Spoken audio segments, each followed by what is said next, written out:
Bienvenidos a este canal. En este tutorial creamos una pieza en 2 minutos. Entonces, en este tutorial seguiremos los siguientes pasos. En primer lugar, crearemos un archivo nuevo.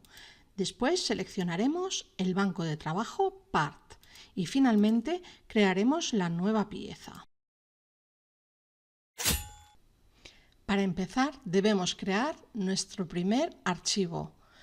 Simplemente haces clic en archivo nuevo o bien utilizas el icono para crearlo. Pasamos ahora al paso 2. Lo primero que vamos a hacer es utilizar un banco de trabajo en concreto. Es decir, vamos a irnos y vamos a situarnos en esta parte del programa donde están los bancos de trabajo.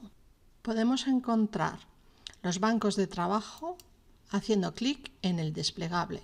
Como veis, tenemos muchos bancos de trabajo a nuestra disposición. Para este tutorial utilizaremos el banco de trabajo Part. Vamos finalmente con el paso 3. Ha llegado el momento de crear nuestra primera pieza, así que vamos a seleccionar la herramienta cilindro para dibujar nuestro primer cilindro. Bien, hago clic entonces en la herramienta y obtenemos un cilindro. Bien, hago clic sobre el cilindro y me aparece lo que serían o se llaman el modelo o las tareas, ¿vale? Podemos aquí tener los datos de visualización y aquí tenemos lo que serían sus datos. Y en concreto ya nos aparece situado sobre el radio, por si lo quisiéramos modificar. Efectivamente, vamos a poner un radio de 5 milímetros. Ahí estamos. Y la altura es demasiado elevada, vamos a ponerle también 3 milímetros.